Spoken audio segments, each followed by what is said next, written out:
Apa kabar semuanya? Senang sekali karena Valentino Simanjuntak kembali lagi di channel Valentino Jebret. Terima kasih episode ketiga sejak gue comeback untuk berjanji membuat satu hari satu episode. Dan sesuai sih dengan momentum tim nasional Indonesia yang masih kita tunggu nanti di babak semifinal. Konten gue terakhir yang gue buat subuh-subuh abis pertandingan timnas mendapatkan banyak penonton dan juga komen-komen. Terima kasih untuk semua komennya. Kita nanti akan ada satu episode khusus untuk membahas komen-komen khususnya yang memberikan pertanyaan-pertanyaan dari semua teman-teman yang menyaksikan channel ini. Jadi selamat bergabung lagi di channel ini dan kita memang masih dalam euforia di kemenangan tim nasional Indonesia menghadapi Korea. Untuk itu gue akan sharing tentang hal-hal yang masih berhubungan dengan tim nasional. Kali ini gue mau kasih tahu kalian tentang impresi gue ketika dengan jaket yang sama yang gue pakai ini dan sekarang sudah tayang di televisi. Kalau teman-teman menyaksikan Hot Room, Hotman Paris dengan perdebatan antara Arya Sinulinga, Towel, Coach Justin dan juga Loko, itu pada saat commercial break ada iklan di situ ya. Luwak hitam premium itu ada wajahnya Coach Sintayong dan juga gua. Bahkan kemarin juga pada saat pertandingan Indonesia menghadapi Korea itu juga sudah ada iklan terbaru yang merupakan perpanjangan dari iklan sebelumnya.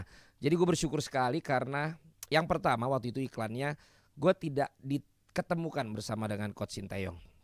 Karena kita berbeda hari syutingnya, tapi dijahit sehingga menjadi satu iklan. Kemudian kemarin yang perpanjangan iklan ini yang pembaharuannya ini gua dipertemukan dengan Coach Sintayong. Jadi gua punya kesempatan untuk ngobrol-ngobrol, untuk mengenal dan untuk bisa membuat kesimpulan dari sisi gua sendiri. Kenapa? Karena memang gua ini seneng untuk menilai ini orang tipe perilakunya, tipe behaviornya itu apa ya gitu. Jadi bukan tentang strateginya Coach Sintayong, tapi tentang impresi gue terhadap personality-nya dan juga behavior-nya yang mau gue sampaikan ke lo. Basicnya apa sih? Basicnya ya gue ini sebagai trainer selain communications gue juga sebagai trainer untuk personality dan juga behavior. Makanya gue ini waktu itu ngambil yang namanya sertifikasi CBA, Certified Behavior Analyst. Tapi gue akan coba rangkum dengan singkat dan juga cepat khususnya tentang seorang Coach Sintayong. Ini pengalaman gue pribadi sekali lagi disclaimernya dan hanya impresi saat beberapa jam gue bertemu dengan dia, ngobrolnya sebentar dan juga ditambah kita take bareng untuk pembuatan iklan yang sudah kalian bisa nikmati. Jadi ini bukan promosi iklannya, tapi boleh dicoba juga tuh, ya. Luwak hitam premium, nggak pakai makan, udah bisa diminum, tetap dengan metode slow roasting, tidak membuat mual-mual dan juga sakit perut. Ya, jadi tetap ada iklannya dikit.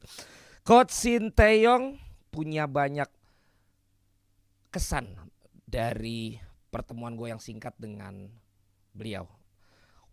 Waktu kita bertemu itu gue syuting tuh datang udah dari jam 7.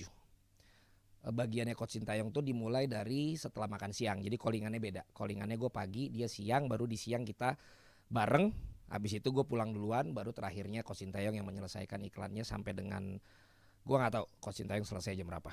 Tapi sebelum ke sana, karena gue bicara tentang behavior dan personality, ada kurang lebih 4 dari sifat dari sifat gue nggak usah sebut sifat ya. Ada 4 personality yang biasanya dimiliki oleh seseorang. Gampangnya, yang pertama adalah tipe pemikir.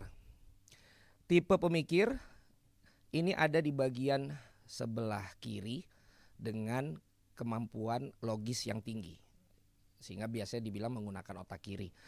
Yang kedua sama-sama di bagian kiri adalah tipe perintah atau orang yang suka merintah. Ini juga ada di bagian sebelah kiri dengan dominasi otak kiri atau otak logika. Kemudian di sebelah kanan, yang di sebelah kiri tadi ini juga biasanya disebut task oriented. Jadi berfokus kepada pekerjaannya. Nah, yang di sebelah kanan atau menggunakan otak kanan yang biasa dikenal dengan otak kreativitas, ini adalah tipe penampil atau orang yang suka tampil, orang yang suka perform, orang yang suka under spotlight. Dan yang keempat ini adalah tipe orang yang suportif atau ramah. Orang-orang yang tidak suka berkonflik yang tidak suka berdebat, yang lebih memilih untuk mengalah daripada untuk ribut atau untuk berdebat. Nah, kurang lebih kalau gua sampaikan sampai yang tadi aja, menurut kalian tipe Coach Sinteyong yang mana? Tapi juga kalian coba pikirkan tipe kalian itu yang mana.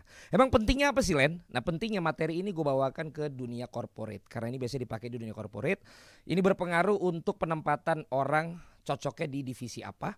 Ini berpengaruh untuk kita lebih bisa mengenal bagaimana cara menghadapi orang saat berkomunikasi. Dan ini juga bisa dipakai untuk bisa memprediksi. Biasanya dia nih dengan tipe seperti ini sukanya apa, gak sukanya apa. Tapi itu biasanya gue sampaikannya seharian. Nah, ini gue dijatah sama Abrar nih jangan lebih dari 15 menit. Ini pun janjinya 10 menit. Jadi gue akan coba singkat saja. Dan mungkin juga teman-teman gak mau kalau kebanyakan gue ngomong ya. Jadi kalau gue melihat, ini bisa dilihat dari 3 hal. Yang bisa valid adalah menggunakan alat tes. Jadi ada kuesionernya, nanti kita scoring, baru nanti kita tempatkan dia ada di mana. Tapi kita bicara yang praktis saja. Kita bisa bicara dan bisa menilai mengukurnya dari 3V. Yaitu visual, verbal, dan voice. Visual ini secara tampilan berupa apa yang dia gunakan dan juga bagaimana cara dia berkomunikasi dengan bahasa tubuh. Verbal adalah bagaimana konten yang dia bicarakan. Dan voice adalah bagaimana suara yang dia keluarkan dan juga bagian-bagian dari voice ataupun suara yang dia keluarkan. Kembali lagi ke suara yang dia keluarkan saat dia berbicara. Nah, Coach Sinteyong ini kalau dilihat, kalau gue menilai kecenderungannya tuh kalau orang itu ada 2. Jadi yang dominan itu tipe yang ini sama yang ini gitu. Nah, kalau gue melihat Coach Sinteyong ini yang pertama nih memang tipe pemikir. Dan yang kedua adalah tipe yang merintah. Kalau menurut gue. Kenapa demikian? Gue bahasnya satu aja ya supaya bisa sampai di 10 menit atau maksimal 15 menit. Yang paling dominan adalah dia tipe pemikir. Dari perkenalan gua ya. Nanti kita tambahkan dari bagaimana cara dia tampil kalau kita lihat saat bersama dengan tim nasional bertanding. Secara visual, bahasa tubuh. Saat gue bertemu dengan dia, ekspresi wajahnya itu bukan yang luwes, bukan yang ekspresi ceria, bukan yang ekspresi seperti basa-basi untuk ketawa, untuk menunjukkan ekspresinya, tidak. Ekspresinya datar. Dan pada saat gue dikenalin melalui Bos Muli dan juga JJ translatornya, baru dia tersenyum. Ini adalah sebuah tanda bahwa dia tipe otak kiri, bukan tipe yang cengengesan.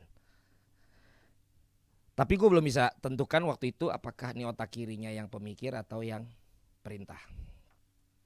Yang kedua itu kalau dilihat dari body language, gerakannya.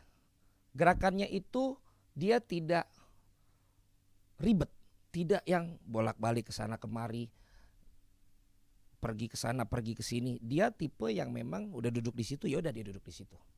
Ini biasanya tipe orang yang detail dan tidak ke sana ke sini kalau sudah menentukan dia di mana posisi nyamannya. Dan secara ekspresi dia tidak ekspresif. Dan patokannya orang di otak kiri atau pemikir atau juga perintah adalah justru kalau dia berusaha ekspresif malah kita ngelihat dia kaku atau lucu. Sehingga ketika dia berusaha untuk ekspresif malah kita ngeliatnya lucu. Nah, kalian bisa lihat juga dari postingan gua yang ada di Reels gua di IG-nya Radot Valen.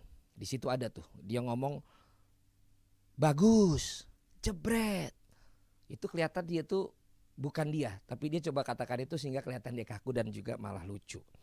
Secara visual pakaiannya nggak yang warna-warni, nggak yang seperti Hotman Paris, nggak yang fashionable seperti misalnya siapa kita lihat gitu. Pakaiannya normal aja, senang dengan apa yang dia gunakan yang memang nyaman dan menurut dia mungkin sesuatu yang perlu dia gunakan. Ini ada menandakan bahwa dia juga tipenya adalah tipe yang otak kiri. Kemudian akhirnya ditambah ke bagian verbal.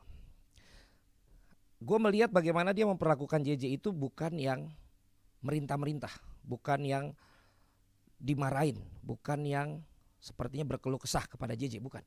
Tapi ketika dia ngomong sama JJ, dia mencoba untuk memanggil JJ dan JJ udah ngerti untuk ngasih tahu apa yang dia tanyakan dan dia mendengarkan. Dan yang kedua adalah dia selalu pengen tahu apa yang diomongin orang di sekitarnya, walaupun bukan ngomong langsung sama dia, tapi dia pengen tahu ini orang pada ngomong apa. Dan dia udah tahu dengan ngelihat ke JJ atau JJ secara langsung memberikan terjemahan kepada dia. Nah di sini gue mulai melihat dia lebih banyak ke pemikir daripada merintah.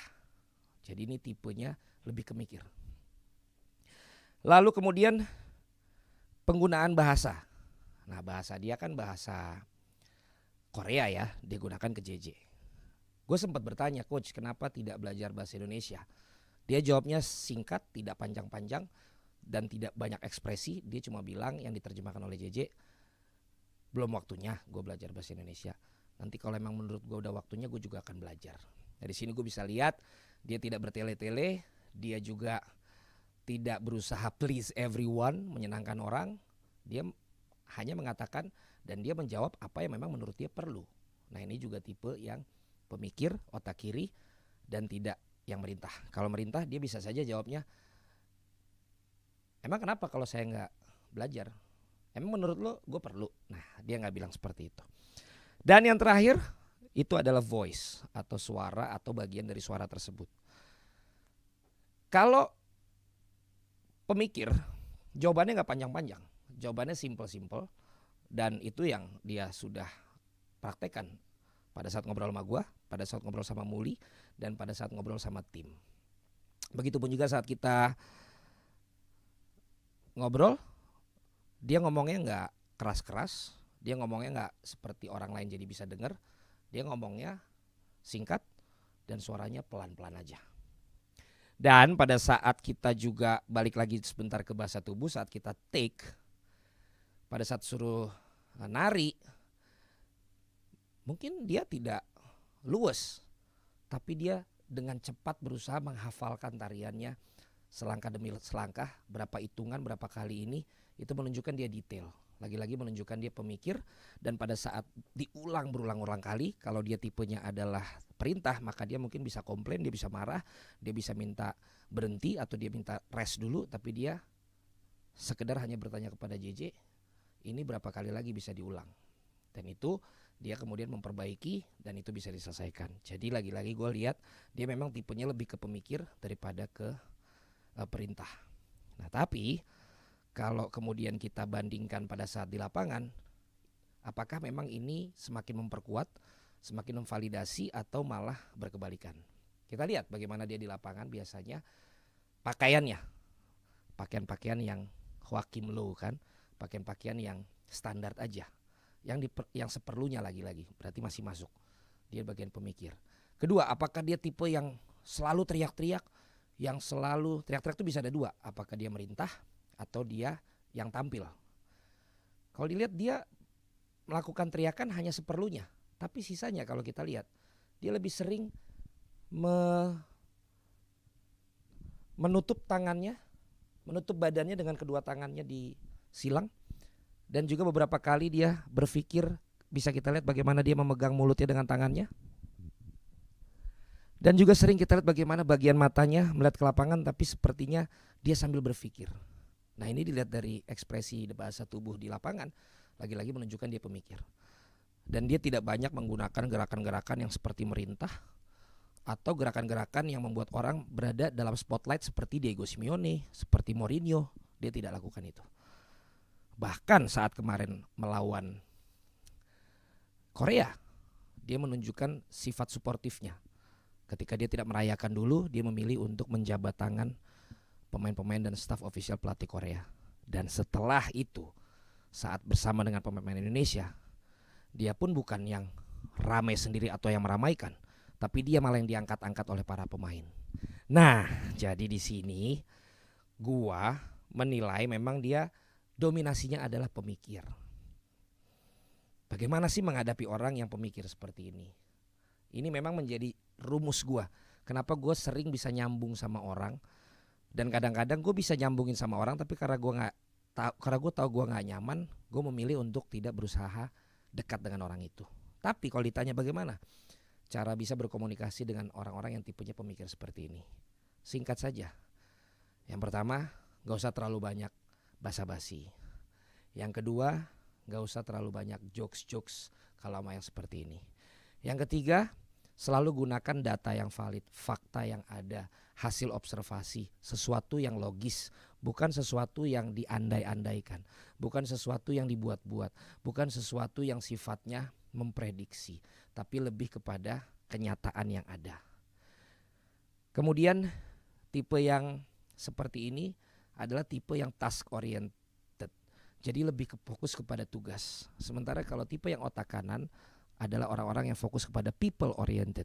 Jadi kalau sama beliau, bagaimana kita bisa saling bertukar pikiran secara data dan fakta, itu akan jauh lebih nyambung daripada kita cuman sekedar ngajak dia berteman, ngajak dia pergi, padahal dia masih ada tugas yang harus dilakukan. Nah, tipenya itu bukan yang lebih ngebela-belain diajak teman, tapi dia lebih ngebela-belain tugas apa yang akan dia lakukan, tugas apa yang dia belum laksanakan. Nah, tipe yang seperti ini adalah tipe yang berkebalikan sama gua. Gua adalah tipe yang si penampil, justru yang berkebalikan. Tapi kurang lebih impresi gua terhadap Coach Sinteyong adalah lebih ke pemikir. Bagaimana dengan tugas seorang pelatih? Sebenarnya tugas seorang pelatih itu lebih cocoknya yang di mana? Nah, gue sepakat. Tugas seorang pelatih harus lebih banyak ke pemikir. Karena dia harus memikirkan strategi. Dia harus memikirkan jalan keluar. Dia harus memikirkan bagaimana membuat sebuah ramuan agar secara formasi, secara susunan pemain, secara substitutions, secara pola latihan, secara pola makan, itu benar-benar dia pikirkan untuk pemainnya. Nah, urusan nanti misalnya perlu orang yang bisa memotivasi, dia punya asisten pelatih, dia punya staff. Urusan orang yang bisa untuk negur, untuk marahin, dia bisa punya tim juga yang melakukan itu. Walaupun dia juga bisa melakukan itu. Untuk orang yang memberikan semangat, good job, kata-kata yang positif, itu bisa untuk orang-orang yang tipenya suportif. Jadi gue setuju sekali kalau dilihat dari mapping personality dan behavior, Coach Sinteyong ini cocok untuk tim nasional Indonesia dan juga cocok dari karakter seorang pelatih. Itu diperlukan adalah memang tipe yang pemikir. Nah, tipe yang kedua, maksud saya dominasi dia yang kedua selain pemikir itu apa? Biarlah itu jadi kesimpulan gua. Tapi lagi-lagi dari personality matching aja, menurut gua penempatan seorang Coach Sinteyong dan sampai dengan hari ini menurut gua cocok karena dia tipenya adalah pemikir. Dia bukan yang senang tampil, dia bukan yang senang ngamuk-ngamuk, dia bukan yang selalu terima apa yang membuat orang senang. Karena gue sempat dengar ada pembicaraan dengan teman gue waktu syuting itu, dia menjawab begini dari pertanyaan teman gue. Ya tapi kan tetap saya yang membuat keputusan. Nah, itu adalah satu ciri juga bahwa dia juga bukan orang yang bisa untuk ada e-nya lagi gue ngomong. Dia bukan tipe yang mau nyenengin semua orang. Ketika dia bilang enggak, ya enggak. Gitu dia. Silakan tulis di kolom komen kalau ini berguna buat kalian, karena dalam keseharian kalian ini juga digunakan. Gimana kalian bisa nyambung dengan teman, bagaimana nyambung dengan atasan, bagaimana nyambung dengan bawahan, bagaimana nyambung dengan orang yang baru kita kenal, bagaimana kita mau approach, bagaimana kita mau informasiin orang, bagaimana kita mau mempengaruhi orang. Itu semua basicnya ini. Nah, kalau kalian juga nanti senang dengan materi ini, nanti gue akan gali lagi, gue akan elaborate lagi di episode yang lain. Sedikit aja tadi pembelajaran tentang impresi gue terhadap personality dan behavior dari Coach Sinteyong, dan kesimpulan gue kenapa dia memang cocok untuk memegang tim nasional Indonesia. Terima kasih, sampai jumpa di episode selanjutnya. Jebret. Jangan lupa Luwak Hitam Premium. Thank you Coach Sinteyong. Thank you juga Bos Muli yang ngajakin gue, dan juga teman-teman dari Luwak Hitam Premium yang mempercayakan gue. Dan sekarang lagi rame banget Indonesia. Muka gue jadi sering nongol di TV. Besok harga naik lagi. Jebret.